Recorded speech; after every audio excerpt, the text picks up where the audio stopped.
afternoon. It's Friday the 3rd of April 2020, just after 1 o'clock. Welcome to UK Column News. I'm your host Mike Robinson. Joining me in the studio today, Patrick Henningsen from 21st Century Wire. Welcome to the programme, Patrick. Great to be with you, Mike. Okay, let's get straight on because we've a lot to get through today. So we'll just run through the official figures so far. The number of global cases has run over the million mark. So we've got 1,030,571 cases, 54,226 deaths. 220,031 recoveries globally so far, and that means that we have 756,314 active cases at the moment, of which 718,136 are mild, and 38,178 are considered serious or critical. Euromomo has released new statistics, which brings us up to week 13, which is a week ago. And this is the graph for Europe, or the graphic for Europe that they've produced, showing very high excess deaths in Italy and Spain, high in the UK, and normal just about everywhere else. Now, the first thing we want to say here is, the question is there anything unusual about this? And so let's look at another time in history, not so long ago. This is week 2 of 2017. And in fact, excess mortality, according to Euromomo, was very high across Spain, Portugal, France, Italy, Greece. And we had high and more or less expected in Scandinavia, Ireland, and the UK. So really, the point here is not a huge amount of difference compared to previous years. Let's look at the overall graphic that they have produced for this year. And what we have here, if we see here, this is the 65 plus graphic showing some excess mortality over and above the average. But if we look in previous years, each previous year, we've got excess mortality which outstrips what's going on this year. Now, as I say, this brings us up to 1 week ago. So again, the question has to be asked, what's going on here, because it looks like absolutely nothing exceptional is going on at all. And Mike, the younger age groups, as you can see on those graphs, they're below average, aren't they? They're lower than previous years on all those other age groups. So if there was a really virile pandemic in progress, wouldn't you see more spikes in all of those areas? Well, this is an extremely important point. We'll be coming on to that in a moment. Let me just remind you, this is the World Health Organization Q&A, similarities and differences between COVID-19 and influenza. Well, the key paragraph here is this one.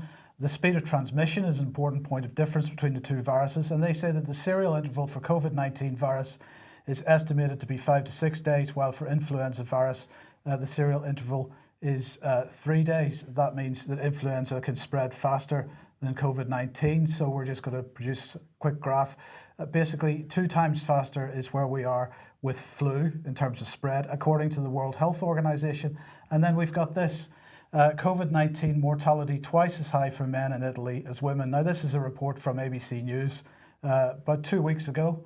And this is very important because the question that has to be asked is there anything unusual going on here? Or are we seeing something which is absolutely normal? So the point they're making is mortality is twice as high for men in Italy as women. Well, isn't this what normally happens when people get older? So we've got a virus here which is attacking apparently mainly older people. And in the older generations, we see that men die faster than women. And in fact, this is confirmed here. Here is the Max Planck Institute, male-female differences in mortality in the developed world. And if we look at their graph here, we draw a line across at twice as likely to die, we find that beginning at around the age 60, men are twice as likely to die as women, and that the countries they've chosen for this particular graph, and the data is coming from the United Nations, is Denmark, France, Poland, and Germany. So a spread of European countries showing pretty much the same sort of thing.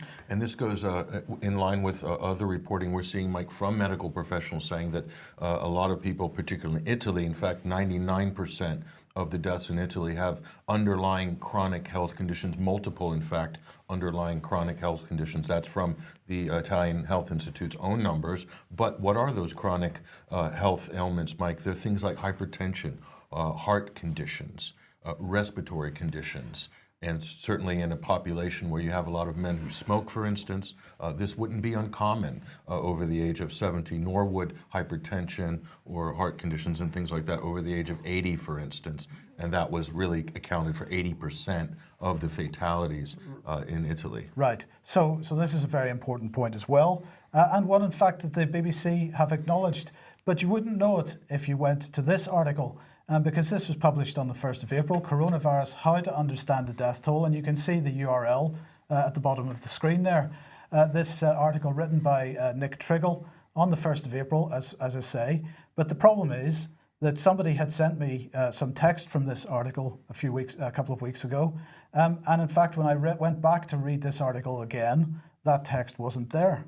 I found that very strange. So we go to the Wayback Machine and we find that, in fact, this same URL had this headline on the 21st of March. In fact, this snapshot is from the 23rd of March. Coronavirus deaths, what we don't know. So they not only changed the title, keeping the URL the same, but they changed the body of the text, keeping the URL the same. Now, I don't know what you think about this, Patrick, but this seems like pretty bogus editorial policy to me. Because what that means is that if people bookmark something, they go back at a later time and find different information to what they saw in the first place. So the question in my mind was, what was the text that they wanted to change? And it was this. So here's what they wrote. Every year, more than 500,000 people die in England and Wales. Factor in Scotland and Northern Ireland, and the figure tops 600,000. The coronavirus deaths will not be on top of this. Many would be within this normal number of expected deaths. That was conceded by Sir Patrick at a press conference on Thursday when he said there would be some overlap between coronavirus deaths and expected deaths. He just didn't know how much of an overlap. So this, Patrick, seems to me to be an unbelievable piece of editorial decision by the BBC to remove this absolutely critical piece of information from public view, because what we're talking about here is that in order to say that there is a pandemic which requires the type of draconian action that we've seen, the destruction of our economy that we're seeing, there's got to be something out of the ordinary going on. So what we have is a virus which, according to the BBC, at one point in time was going to be within the normal expected levels of deaths. We've got a virus which is attacking older people, apparently, and a virus which is causing absolutely the normal number of deaths, but relative between men and women. So there's nothing strange going on at all here, but it doesn't end there. But just one point I want to make on the BBC, Mike. This is the most important, arguably, media outlet in the country. This is effectively the national broadcaster, and they're acting like the Ministry of Truth. In this type of situation where the news is fluid, they'll just change it as it goes. The BBC becomes Wikipedia in that sense, it becomes the Ministry of Truth. That's kind of disturbing considering it's the biggest supposed health crisis in the history of the country, in modern times at least. To see this being done by the top media outlet in the country, one of the supposedly most preeminent in the world, that's really disturbing. Absolutely, and what you would normally expect to see, of course, is you would see the article with its publication date, you would see an updated date, and within the body of the text, it would explicitly say what's been updated. This is transparency. In this case, the BBC hasn't done that. So they're trying to manage the narrative, essentially. That is exactly what's going on, but it doesn't end there. Here is an Italian website. This is about the number of deaths of doctors in Italy. And I'm very sad that these people have passed away, but that's the way it is. And they list 40 of them in total. Let's have a look at some of them. This is the first 7. And if you go to this website now, you see their names, what they did, and the dates that they passed away. But if you'd gone to this website a couple of weeks ago, you would have found that it included their birth dates. So this is a pretty critical piece of information because their birth dates 1952, 1946, 1956, 1940, 1940, 1946, and 1949 on screen there. So these people are all retired. They are not serving doctors. They're retired. And so as a result, we've got to say that this website has been changed to remove that critical piece of information. This is stunning, Mike, because the media have run with this talking point that doctors are dying in Italy. And it's really making headlines, and very emotive headlines at that. And what you've just shown us there is a total deception. regarding this. And this is from what should be a national sort of record-keeping website here. It should be a definitive resource for people. And, Yes. and they're glossing over their birth dates to show that they're not actually serving doctors in some cases. Absolutely. So now we have a guest with us to talk about the numbers a little bit more, Patrick. Yes, we'd like to welcome on the program Andrew Mather. He's from Peerless Reads. A lot of people might already be familiar with Andrew's work.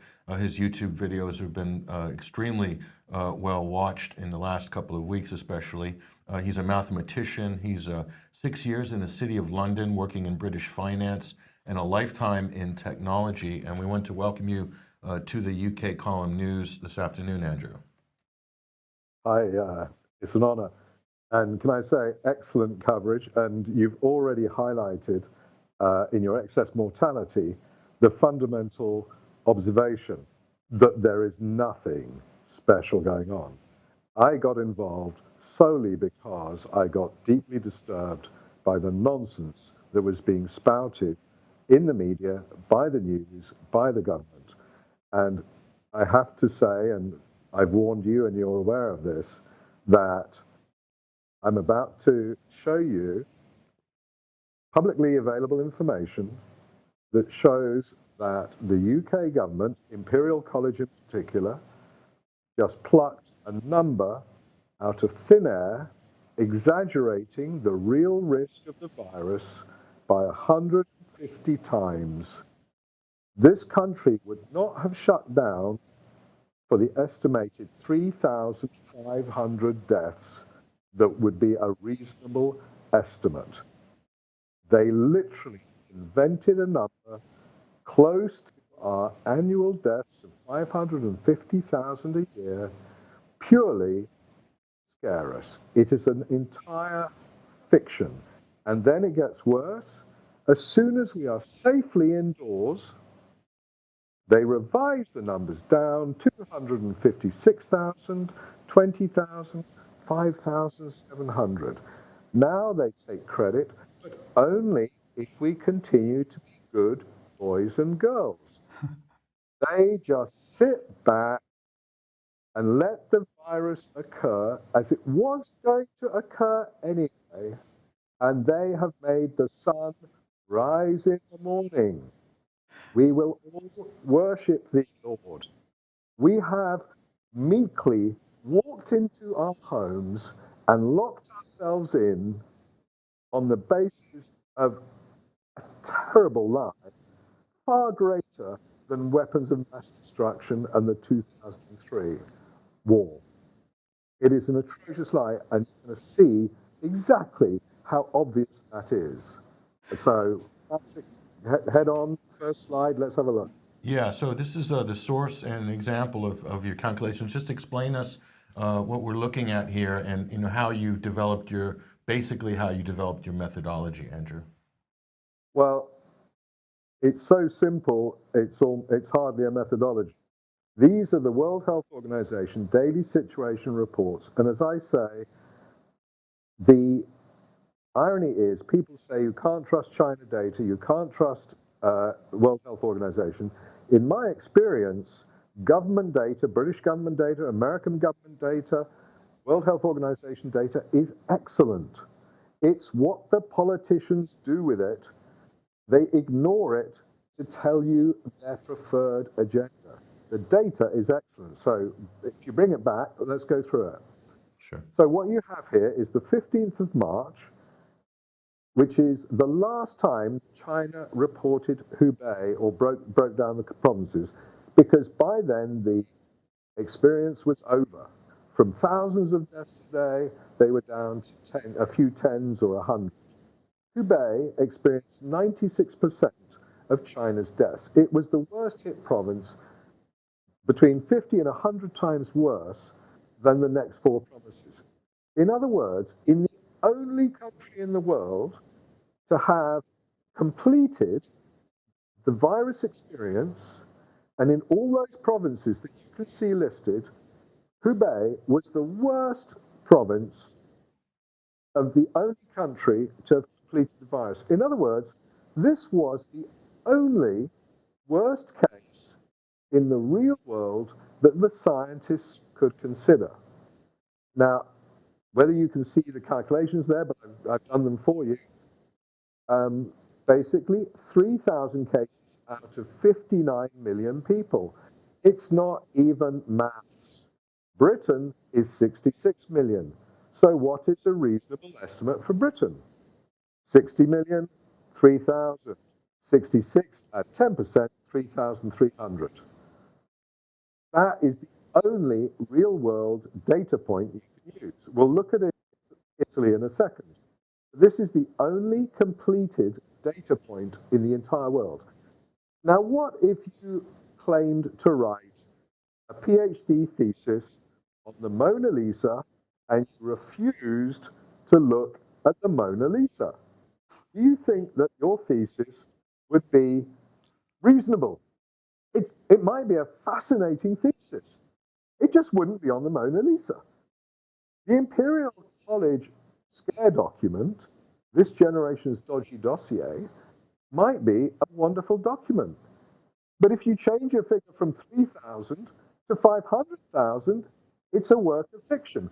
Did Boris Johnson stand up and say, by the way, I've got a great story, April 1st is coming up soon.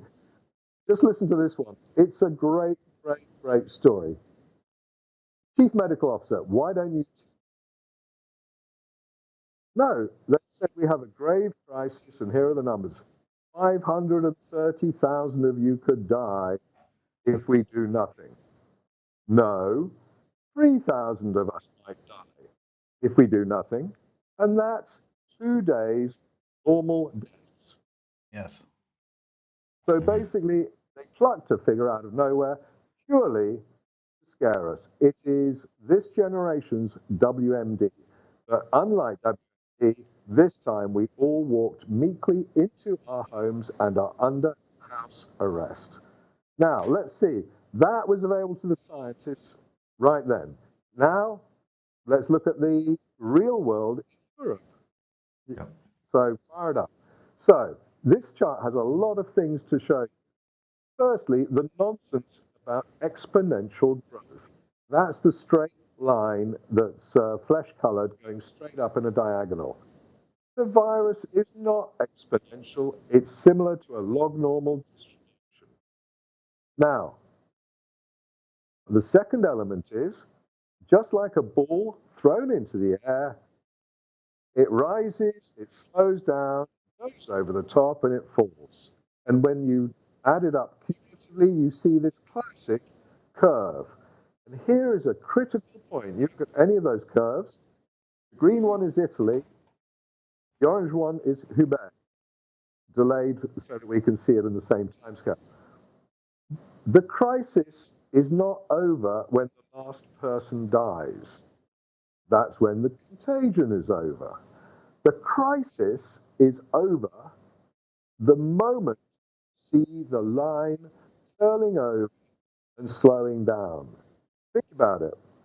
If a car is hurtling towards you and it scares the hell out of you because it's going to hit you, when do you feel safe? Do you wait till it's gone past you? The moment you see the car turning away from you, you know you're safe. It's going to miss. The government knew on the 3rd, on the 16th, on the 23rd, when they announced lockdown, they already had these curves. They already knew the crisis was over.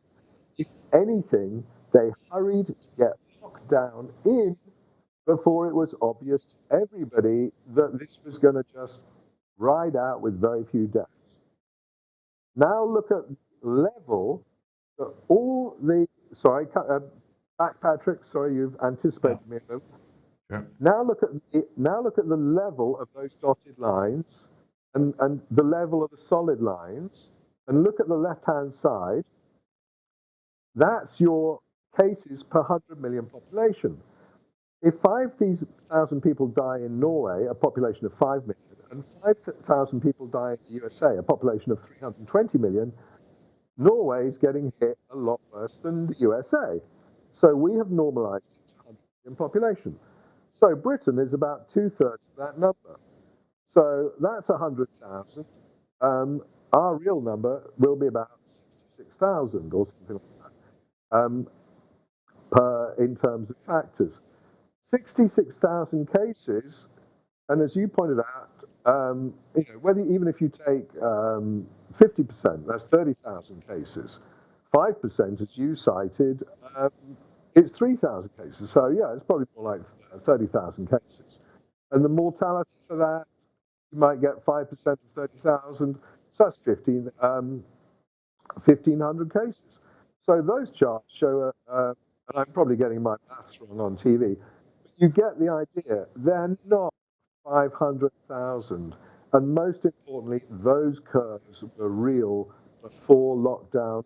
They'll be real through lockdown, and they'll be real after lockdown. We never needed lockdown. We walked into our homes solely because they invented a crisis. And to see how unreasonable that invention is, look at the dotted pink line at the top.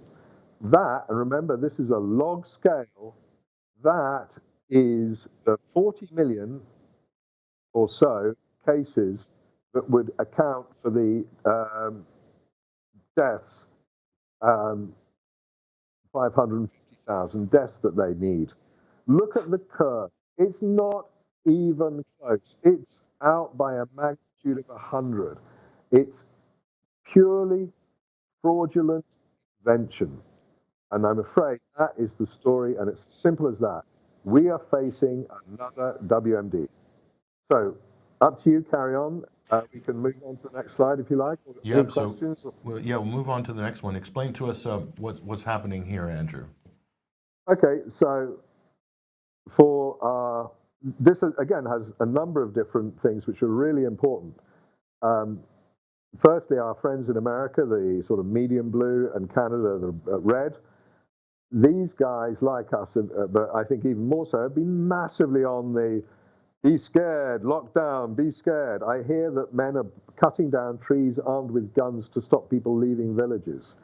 Well, all that I can say is all that their be scared narrative has achieved is to basically delay the inevitable, create a great deal of difficulty and hardship for their country, but look at the way they're pointing.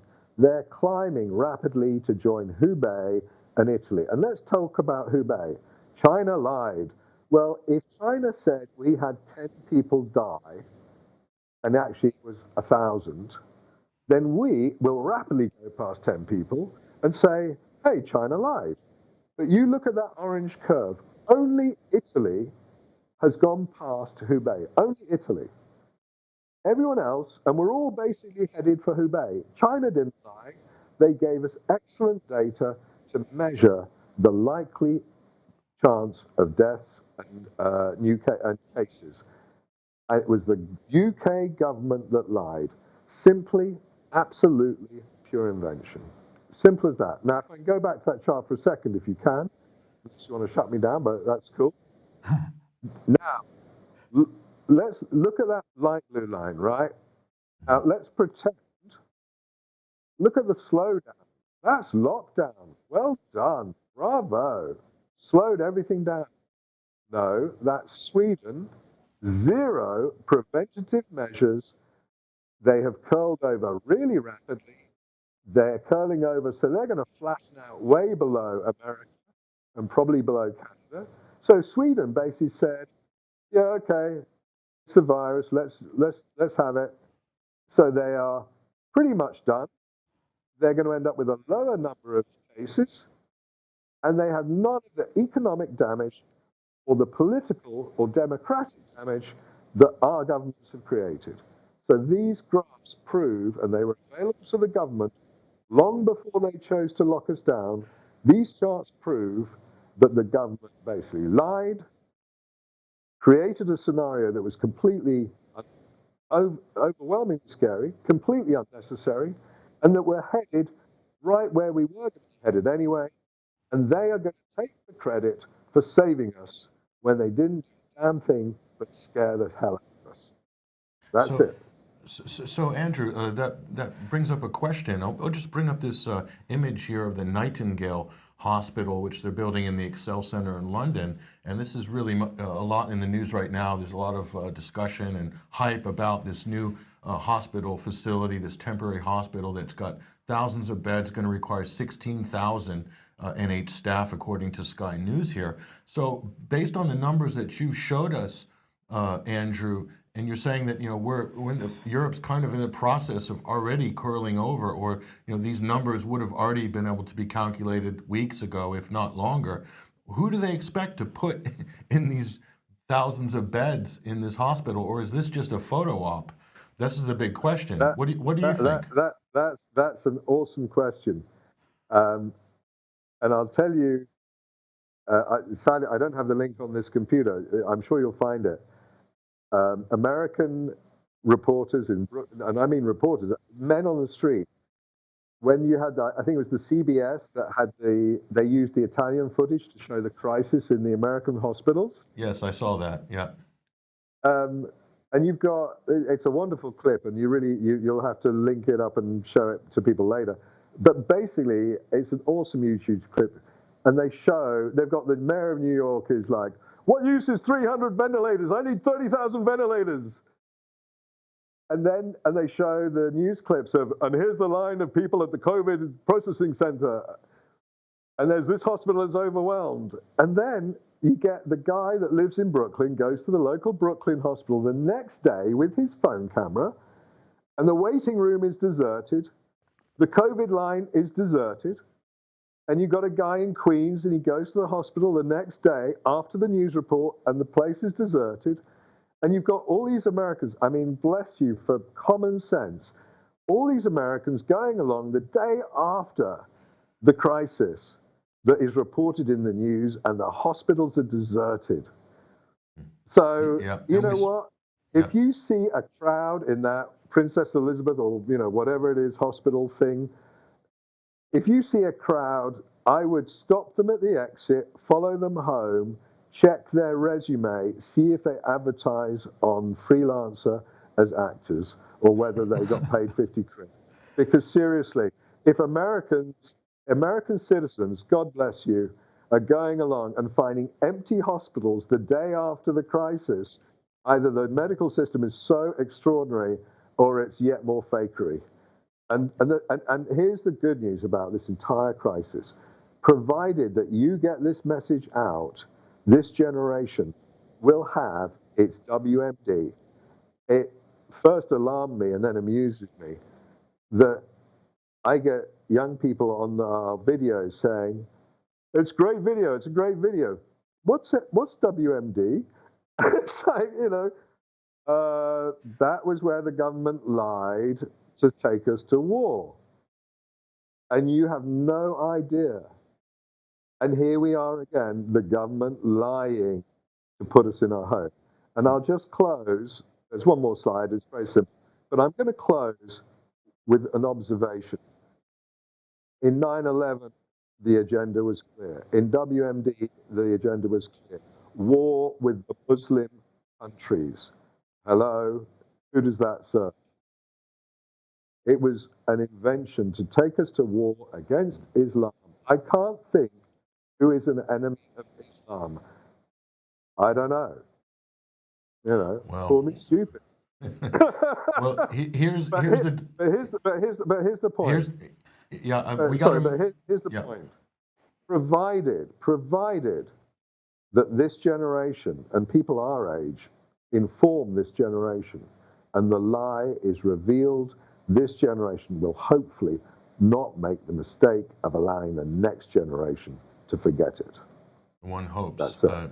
One hopes. And here's Dr. Neil Ferguson from Imperial College. That's who Andrew was referring to before, unofficially known as Dr. Death from Imperial College. He also brought us the foot and mouth debacle as well. So there is pedigree and form there, Mike, in terms of the over-exaggerating of the crises. And we'll talk more about that with the H1N1 scare. But here's the final slide here, Andrew, and just walk us through this.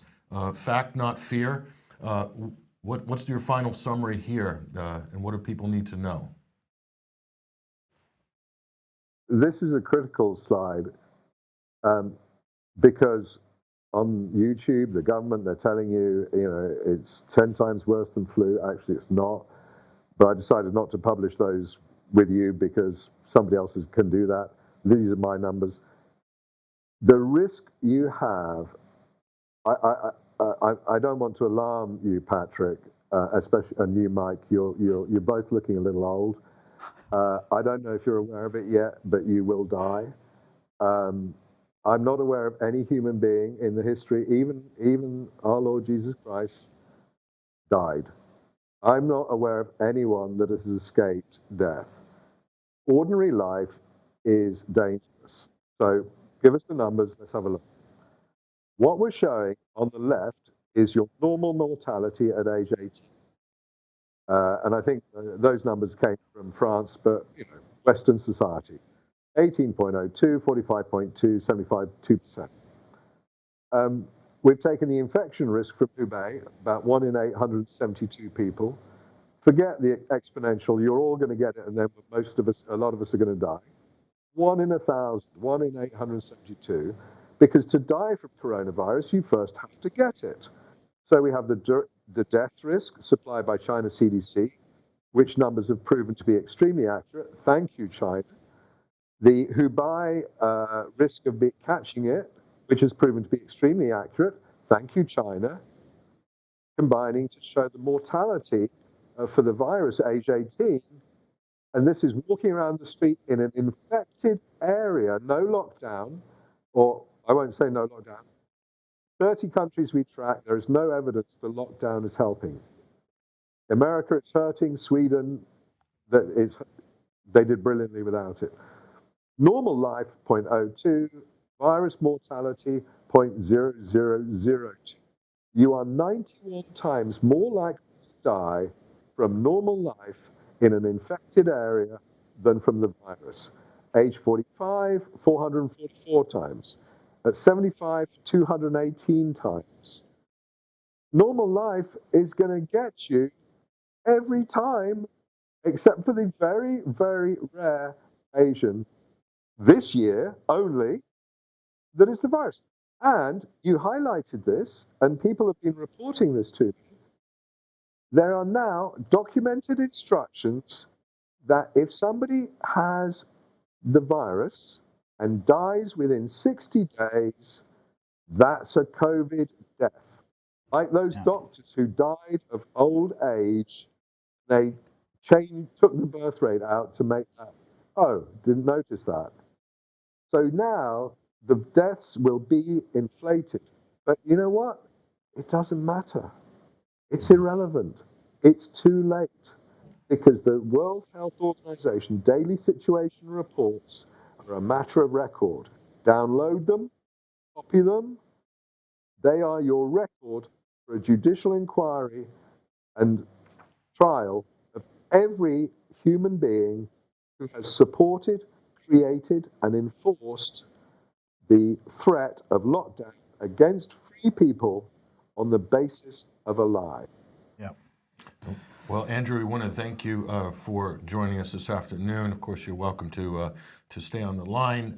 We might come back to you later in the program, but Andrew's YouTube channel is called Peerless Reads. Peerless Reads, and his name is Andrew Mather. And you will also link to his work as well on social media throughout this crisis, however long it lasts. But Andrew, your work is absolutely stunning and simple and easy to follow, and we really appreciate your contribution today. Absolutely.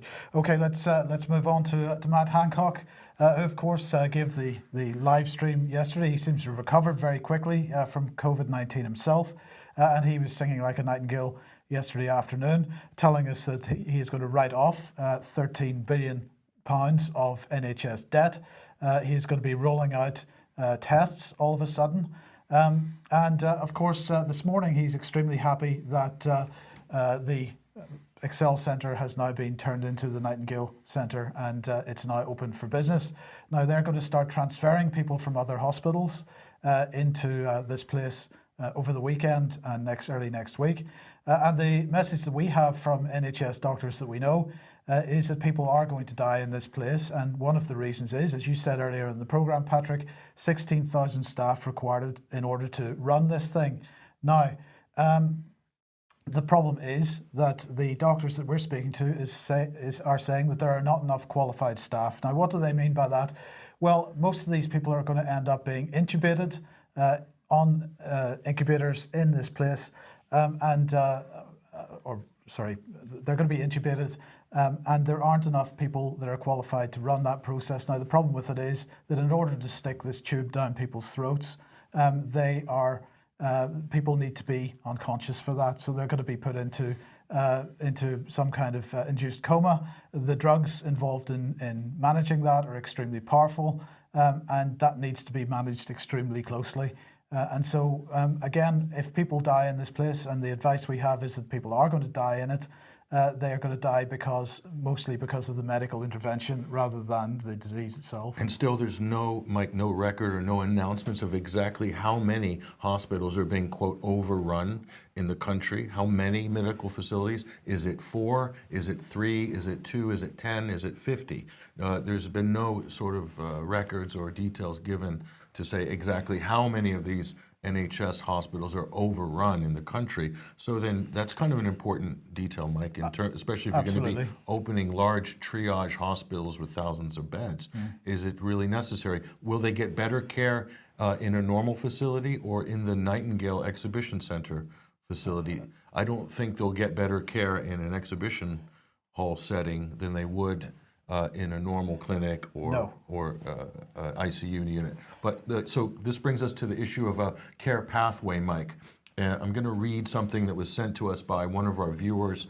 And this is a very personal story. This is only a couple of days old, but let's hear what he had to say. My brother-in-law had been ill for 7 years. His condition included kidney failure, diabetes. He'd been on dialysis 3 times a week, in and out of the hospital for a few years, clearly in pain and suffering on medication, not well at all. On the evening of the 31st of March, this is just a couple of days ago, he was admitted into a large North London hospital. He was kept in A&E and then transferred to resuscitation unit and then to ICU. And he goes on to say, at some point, he was apparently tested for coronavirus, COVID-19. We are unsure about this, though, as my wife spoke to the doctor, and he did not seem that confident of this. However, at approximately 9 to 10 p.m., the doctor informed my wife that there was nothing more they could do for him. My understanding is he was wheeled into the blue zone at that point, and all treatment was withdrawn, and the doctor made it clear he would not last to the morning. And finally, my wife could not visit him or see her brother. He died at 2 a.m. on April 1st. His widow is now quarantined for 14 days at home alone. We don't know when the funeral will be, but it has been made clear that only a few people can attend, and they must practice social distancing at the funeral. So his mother and father are abroad and will not be able to attend their son's funeral. So this is someone who's relatively young, Mike, probably in their 50s, okay, but clearly with a number of chronic, serious underlying health conditions. Truly, this is truly a tragic situation reflecting the challenges of our times, he said. This is imagine being in this situation. That's all I can say, Mike. And this brings up this issue, and we'll talk about this. This was in the news, if you remember a couple of years ago, the controversy over the NHS death pathway and death panels. And this was from the Telegraph. This is from 2011, this story, and the NHS must come clean over the use of death pathways. And of course, this it startled and upset quite a few people in the country over those years. This was a major controversy. This was something that really was a battle the NHS was fighting in terms of public confidence at this point. And so my question, Mike, is, are we seeing a resumption of this type of a policy, but under the guise of this supposed pandemic? In other words, is the corona really being used as a mechanism to institute these policies that a lot of people were horrified by in previous years? This is a very good question. That's the question that we're asking here. So this brings us quickly to this story, Mike. elderly face NHS discrimination under new UN health or death targets. Sorry, the NHS could be led to discriminate against the over 70s to meet highly unethical UN health targets which seek to reduce premature deaths in younger people, senior medics have warned. So this is from 2015. This is really a follow-on from that same type of situation. And so this basically, under the proposed Sustainable Development Goals, UN member states will be given targets to cut the number of deaths from diseases like cancer and stroke, diabetes, and dementia by 1/3 by 2030, Agenda 2030 goals, okay, from the UN. So the problem here, Mike, is people, because many are age-related illnesses, people who succumb to these diseases from the age of 70 are not deemed to have died prematurely and are not included in the target. So you can see that there are international agendas, Mike, that make their way down to national health care providers and services, and that is kind of geared towards that really that death pathway type Absolutely. policy. And this is from the United Nations themselves. That story is from 2015, Mike. So that's what we're saying. Is this something to really be possibly look at really closely? Absolutely. Now, in the meantime, Peter Hitchens, of course, has been really the only lone voice up until now on this issue in the mainstream press. What's Simon Jenkins' position on the whole thing, Patrick? Well, this is a pretty stunning article here by veteran Guardian writer Simon Jenkins. He says, was I wrong about coronavirus? Even the world's best scientists can't tell me. And in this piece, this is an op-ed piece which ran yesterday, Simon Jenkins pointed out something that is so important. And if you remember the first press conference, which was given by the Prime Minister, and he had his science advisors, Sir Patrick Vallance and Chris Whitby, is it Whitty? Yep. Whitby, Yep. next to him. And the initial assessment they gave was very similar, if not really the same approach that Sweden was going to take to the crisis. And immediately they were gang tackled, attacked. The media just savaged them for days. And so what happened, then Boris came back on his own and announced a complete U-turn. And this is interesting, and this is the point I'll make, Mike, that the government at that point, a Tory government, a conservative government, was more afraid that they could lose power or lose public confidence because they didn't do enough about a proposed crisis. So imagine that. That's the state of politics, the state of government in 2020. So they turned around, and Neil Ferguson, Imperial College, voila, came up with the magic numbers, 500,000 dead, and all of a sudden, the policy had to change at that point. That speaks absolute volumes to where we're at in the West in terms of our governments, in terms of the relationship between the public, between governments and their experts, and quote, science experts in places like Imperial College. This isn't the first time, Mike, that this has happened. Absolutely. Now we got to press on, I'm afraid. But here we go. The Express. This is Frederick Forsyth. Now another voice speaking out. Is virus really as bad as we are being told? I strongly suggest people go and read what he has to say.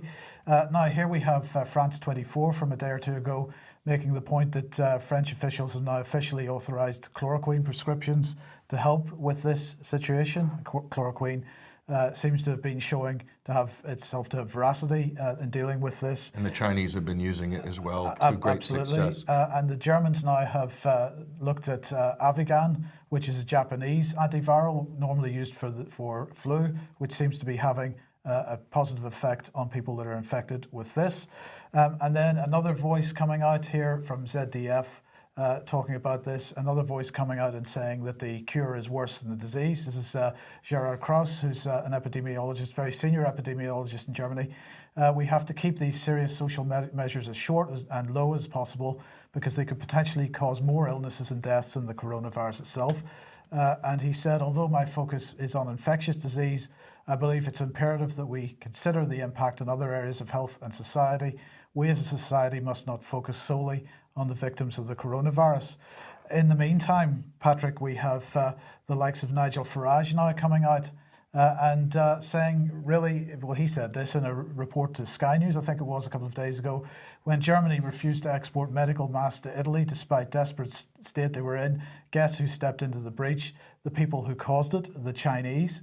And he said, and what we're seeing over much of the world is China now acting as the charitable godfather, dishing out money, dishing out medical equipment, and trying to use this crisis to gain global power. Now, would I suggest for 1 second that Nigel Farage is pushing somebody else's narrative? But I think that's exactly what's going on here. We're starting to see increasingly the narrative being pushed that China is to blame for all this. And really, what have we got to do? Kill China? Is that really where we're heading at the moment? Well, this talking point of China being the enemy and this being a Chinese virus, this has been seeded in what's called the alt-right in America, because Donald Trump himself will go and show you this is really what Trump's been battling in the press for so long here. President Trump uses the term Chinese virus to describe the coronavirus, prompting a backlash. We spoke about this before on the program, Mike. So this is clearly where Nigel is really getting his talking points here. And so what does this mean? Well, let's look here. This is Foreign Affairs magazine just today. China's coming upheaval. So this is the Council of Foreign Relations? This is the CFR. This is their mouthpiece, Foreign Affairs magazine. A competition, the coronavirus, and the weakness of Xi Jinping. So clearly, this isn't just confined, Mike, to Donald Trump. This is a United States policy of antagonizing China. And what they're doing is they're preparing the West, the United States, and its allies to be on war footing. I'm not saying war yet, but war footing with China and its allies. So if Russia is China's ally, that's a fait accompli. So we have a very dangerous situation where you have, again, nuclear powers facing off with a biological warfare narrative sitting in the background. So this could be a hot on-off, hot cold war for the next 50 or 60 years. Certainly, I think this is something that Washington might be looking at. Otherwise, why would they be baiting China now for really the last 3 years on multiple fronts? And now they have a reason for American people to hate China for causing this terrible pandemic that ruined so many people's lives without ever laying any finger of blame on their own governments for shutting down their economies and societies. So this is quite disturbing on a number of levels, Mike. So. Yep, and so the next one then, China concealed extent of virus outbreak, U.S. intelligence. Well, I think we've heard today that they absolutely did not do this. No, that's correct. So this is from the intelligence community. China has concealed the extent of the coronavirus outbreak in its country, underreporting, they say, both total cases and deaths. It's suffered from the disease. The U.S. intelligence community concluded in a classified report, so we can't read it, to the White House, according to 3 U.S. officials. So unnamed anonymous sources in a classified report, says the intelligence community. So I suppose it's true then. Well, Andrew made the point, comparing this to the weapons of mass destruction dossier. That's exactly what we've got here, isn't it? That's what we're looking at right there. Yes. 100%. So. Well, look, if China's getting the blame for this, I just wanted to make this point because here's the Daily Mail from, when was this, 2018. Why I believe a killer flu pandemic is lurking just beyond the corner and it could kill 33 million people in the first 200 days. Well, Jonathan Quick here really starting the Daily Mail's typical headline here, but this was the point. The point that he was making and here, scientists traced, this is the swine flu H1N1, scientists traced the virus's genes to a massive North Carolina pig farm in 1998. Now, I don't remember anybody saying we should all bomb the United States because bomb the pig farms. Absolutely, because the US had attacked the rest of the world on the basis of this. But just to remind everybody what the media was like at that time, swine flu sweeps the globe. Millions of people are going to die. As this was the media at the time, and it was Simon Jenkins at the time, or after that, swine flu, a panic stoked in order to posture and spend. You know, he said here, appropriately panicked. On Monday, ministers plunged into their Cobra bunker beneath Whitehall to prepare for the worst. Had Tony Blair been about, they would have worn germ warfare suits. British government is barking mad. Well, they were barking mad then, just as they're barking mad, it seems, now. And let's just remind everybody about Cheryl Atkinson. She was making the point that, of course, once the final numbers were in fact, almost nobody had H1N1 at the time, despite the furore. We didn't shut anything down at the time, but there was a media furore over it. and the false pandemic, the Mail said in 2010, drug firms cashed in on scare over swine flu, claims Eurohealth chief. Well, of course, this is going to happen once again. And here is an article from the British Medical Journal. Well, you'll notice that this article has a correction. Now, we'll explain the correction in a second, but the title is Conflicts of Interest and Pandemic Flu. And what this person is saying is, meanwhile, drug companies have banked vast profits, $7 billion to $10 billion from vaccines alone, according to investment bank JP Morgan. Now, the correction was this, that figure, in fact, came from a document published by the European Commission. And it turned out that it was a little bit wrong. It was only $6 billion that the drugs companies made from vaccines as a result of this particular scare. And really, the main point of the BMJ's article here is valid, and that is that there are massive conflicts of interest going on, not least with Mr. Neil Ferguson, of course, who's had much of his research funded by the Bill and Melinda Gates Foundation, who are the organization that are going to be developing the vaccine that eventually comes out for this novel coronavirus. So there are massive conflicts of interest still at work. And the Wellcome Trust as well as running point for the government on vaccine research for this in this country. And I'll look at their funding sources as well, Mike, probably from the same funding sources. And this isn't the first swine flu scare, Mike. In 1976, the United States government, in collusion with the CDC, the Center for Disease Control, hyped up a swine flu pandemic and convinced 40 million plus Americans to get this vaccine in 1976. And that brought on quite a few cases of Guillain-Barré syndrome and a number of autoimmune disorders as a result of that, the lawsuits. Because they rushed the vaccine through? They rushed it through and it wasn't safe, and the threat was really hyped up. Yeah. And this is what was exposed by 60 Minutes and mainstream news organizations at the time. So there's been more than one sort of swine flu exaggerated, hyped up pandemic globally. And so there's quite a few of these if you really look closely at some of these. Even SARS, you look at what was going on around SARS in terms of what the WHO were doing, the conflicts of interest between the pharmaceutical industry and the World Health Organization as well at that time, and the CDC.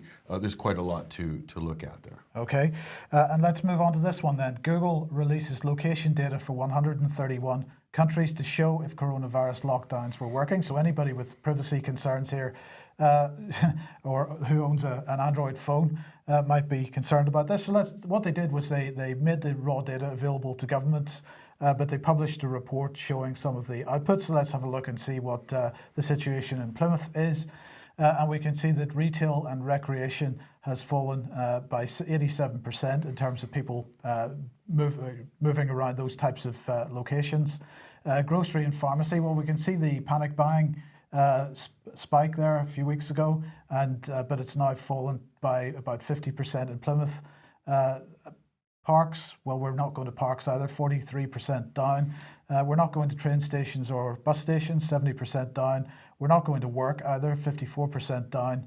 But we do seem to be still going to our friends' houses and so on. And our houses multiple times a day as well. That's very naughty of us, and perhaps we might see ourselves being curtailed somewhat more. Curfews and so on. More lockdown measures. But at least the exhibition halls in London, Mike, you'll see the graph go up in the next couple of weeks. So that's something that they can look forward to, or not. Well, indeed. And we'll end with this because NATO has finally decided to weigh in on this, and NATO held their foreign ministers meeting yesterday, but they didn't hold it in person. They had a remote foreign ministers meeting. I'm not sure what platform. They said they had some kind of secure platform to host that. My gosh, what took them so long, Mike? Well, don't worry. They held their meeting, but the rhetoric hasn't changed. Let's look at what Jens Stoltenberg had to say. He said Moscow provided a notification that they were going to have a SNAP exercise, which they said was intended to test their capabilities to provide military support to the COVID response, to the civil response, to the COVID-19 outbreak. But we don't believe them. We actually judged that this was an exercise. It was also used to demonstrate to NATO that they remain combat ready despite COVID-19. So in spite of everything, Patrick, we can always rely on NATO to keep focused, Russia is the enemy, and that's all we need to worry about. I'm surprised they're not planning to attack the COVID-19 itself, Mike, because it seems like the numbers that we're seeing, COVID-19 is more vicious against certain countries than others. It seems to be more biased in favor of Sweden and countries like this, but more virulent with the US and the UK, according to Imperial College's numbers, of course. Well, of course, and this would fit exactly with the levels of disinformation that Russia is pushing into those countries. So the countries with the most disinformation seem to be getting the most levels of the virus. So when in doubt, go for the scorched earth policy, right? Absolutely. This is what NATO's view is on that. So we'll just end up here, Mike, and just want to give a little quick masterclass here in something that we're going to call end times economy. So this is the situation in the United States, and I want to thank one of our listeners at the Sunday Wire for this. So this is from Walgreens. This is a national pharmaceutical chain. As you can see, this is a vitamin C. They're literally throwing it at customers. Buy one, get one free. Buy one, get one free. $7 off coupon. Mind you, it's heavily overpriced, of course, like everything pharmaceutically in America. But as you can see, they're throwing vitamin C at people, and yet, the thing that people need the most to strengthen their immune system, they're not buying. So the stores are throwing it at them, offering crazy deals. And yet there's a run on toilet paper in the United States. So that, my friends, is end times economy 101. So that really says it all. That is the coronavirus mass panic psychology in a nutshell. Absolutely. Right. Well, look, we've got to leave it there. Thank you very much, Patrick. Thank you very much to Andrew Mather for joining us earlier on. We will no doubt have Andrew on again in the future. Thank you for joining us. In spite of everything that's going on, I hope you have a great weekend, and we will see you at 1 p.m. as usual on Monday. See you then. Bye-bye.